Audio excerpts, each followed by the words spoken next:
Bapak, Ibu, dan saudara-saudari sekalian, paling tidak yang harus kita ketahui bahwa ada dua sejarawan pada zaman Yesus yang mencatat bahwa Yesus wafat pada tanggal 21 April tahun 31 Masehi.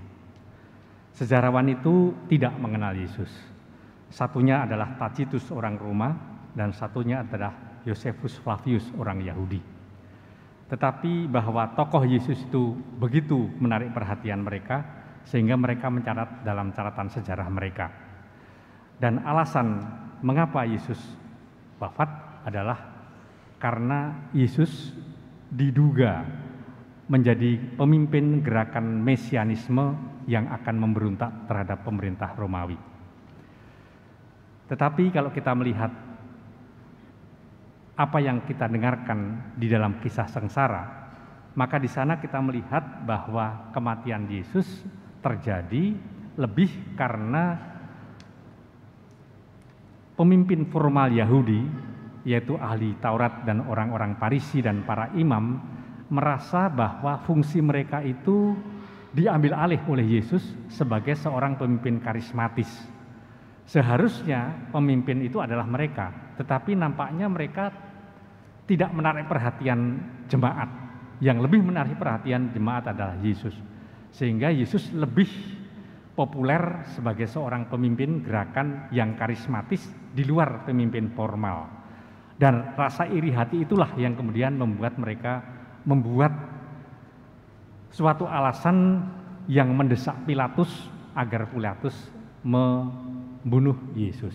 Mungkin kalau Bapak Ibu sekalian pernah nonton film Risen, itu di situ digambarkan bagaimana Pilatus itu begitu takut kalau sampai jenazah Yesus tidak ditemukan dan memang suruh bangkit, maka ini akan membangkitkan kembali para pengikut Yesus yang disebut sebagai gerakan mesianis itu untuk akan memberontak. Dan ini bisa-bisa terjadi karena Yesus mempunyai pengikut yang banyak. Maka dari itu di dalam film itu diceritakan Pilatus itu minta kepada Claudius. Claudius ini adalah pemimpin serdadu Romawi.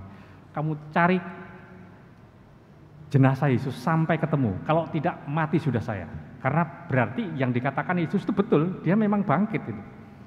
Claudius mencari semua mayat yang sudah membusuk dibongkar, tidak ketemu. Akhirnya dia ke tempat makam Yesus, dia tanya sama serdadu, apa yang kamu lihat? Saya hanya ada sinar, kemudian sudah saya tidak lihat apa-apa, tidak ada sudah jenazahnya. Lalu Claudius ini mencari para murid Yesus. Dan hebatnya para murid Yesus ini tidak pergi, tidak melarikan diri atau menyembunyikan diri. Mereka tetap hidup dengan keseharian mereka, ya menangkap ikan dan sebagainya, sehingga gampang ditemukan. Ditanya, kemana Yesus? Kamu curi? Enggak. Lah kemana? Tidak, dia memang sudah bangkit seperti yang dikatakan. Sehingga lalu peristiwa kebangkitan itu menjadi kekuatan tersendiri bagi para murid. Dan Claudius lama-lama kemudian merasa bahwa ini kelompok ini kecil, sudah dikejar-kejar, di mana-mana dihalangi, kok pengikutnya semakin banyak. Ada apa ini? Maka suatu ketika di dalam film digambarkan ketika Yesus itu naik ke surga, dia menonton dari jauh. Dan memang Yesus naik ke surga. Kemudian barulah dia percaya bahwa Yesus ini memang Mesias. Akhirnya dia melepaskan karier militernya dan dia kemudian menjadi pengikut Kristus. Dan saudara-saudara sekalian, kalau mau ditanya Yesus bangkit dengan bagaimana, memang tidak ada yang melihat. Karena di dalam makam hanya digambarkan makamnya kosong. Kemudian kalau di dalam Injil yang tadi siang itu ada kain peluh yang terlipat, yang untuk kita mungkin tidak ada artinya ya. Orang tradisi Yahudi itu kalau mereka selesai makan, maka mereka pakai serbet seperti kita. Lalu serbetnya kalau selesai makan dilempit bagus gitu. Itu tandanya apa? Tandanya setelah itu pelayan-pelayan supaya membereskan meja makan. Nah, dengan kain peluh itu yang sudah tersusun rapi untuk mengatakan bahwa tugas Yesus sudah selesai. Sekarang tinggal kamu untuk meneruskan menjadi saksi. Dan memang saudara-saudara sekalian, pada waktu Yesus menampakkan diri, tidak serta-merta murid itu tahu. Dan ini membuktikan bahwa memang orang yang sudah pergi itu berada dalam ruang dan waktu yang berbeda. Paling tidak kita lihat apa yang terjadi dalam Injil. Yesus sudah bersama-sama mereka, tetapi mereka tidak tahu. Harus terjadi dialog.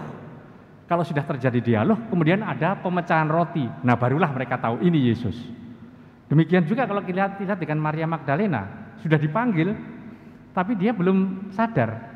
Kemudian baru sadar setelah dialog dengan Yesus.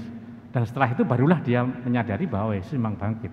Dan kalau kita melihat ketika para murid itu sedang menangkap ikan, Yesus datang ke sana, mereka juga tidak tahu. Baru ketika mengatakan tebarkan jalamu sebelah kanan, lalu dapat ikan, mereka masih belum tahu itu siapa. Ketika Yesus mengatakan, mari kita makan, nah baru tahu itu Yesus. Dan penampakan Yesus, dialog, kemudian kesadaran akan kebangkitan inilah kemudian yang membuat jemaat yang pertama itu berkembang dengan begitu pesat. Karena ternyata yang dikatakan Yesus adalah benar. Oleh karena itu mereka, para murid itu kesetanan pada waktu mereka mewartakan kabar gembira, mau ditahan, mau dipenjara, mereka keluar lagi, mewartakan lagi, terus begitu. Dan tidak pernah berhenti. Dan jumlahnya semakin hari semakin bertambah. Di sini sebetulnya kita mau melihat apa yang menyebabkan itu. Karena sebenarnya Yesus tidak bersama-sama lagi dengan mereka. Tapi mengapa justru tidak adanya Yesus, justru jumlah umat begitu bertambah banyak dan berlipat-lipat. Dan disinilah kita melihat apa yang dikatakan Yesus pada waktu dia mengutus Roh Kudus. Aku akan mengutus Roh Kudus, roh yang akan, roh penghiburan, terjemahan yang salah ya, karena itu nanti menjadi hadiah hiburan. Tapi roh penghiburan itu sebetulnya adalah amplifier, jadi roh yang melipat gandakan keberanian sehingga kemudian para murid itu berani untuk mewartakan. Apa yang harus kita petik dari kebangkitan Yesus? Dengan bangkit dari antara orang mati, maka Yesus kemudian menunjukkan kepada kita bahwa kematian kita tidak sia-sia. Sebelum itu bagaimana? Sebelum itu kalau orang mati ya mati tanpa fokus, ya masuk dalam dunia kegelapan yang dikatakan ada tangis dan gertak gigi itu. Dengan kebangkitan Yesus, dan di dalam kredo kita dikatakan dia turun ke tempat penantian yang adalah dunia kegelapan, dia merubah tempat itu menjadi tempat di mana dia bangkit. Sehingga dengan begitu, maka kehidupan kita sekarang punya fokus, yaitu fokus untuk hidup bersama dengan Tuhan di surga. Oleh karena itu kalau hidup kita itu hidup yang pesimis, sebetulnya itu kita belum memahami kebangkitan Kristus. Kalau kita masih berpikir, wah besok masuk dalam sesuatu situasi yang rutin lagi, wah besok ada persoalan lagi yang belum selesai. Kalau kita seperti itu terus, kita belum bangkit. Karena kita tidak punya harapan. Hidup yang bangkit adalah hidup yang dalam situasi apapun juga kita berani tembus untuk tetap optimis dalam hidup ini. Saudara-saudara sekalian, selamat Paskah. Semoga semangat kebangkitan menyemangati kita untuk menatap masa depan dengan lebih gemilang. Amin. Kita lanjutkan dengan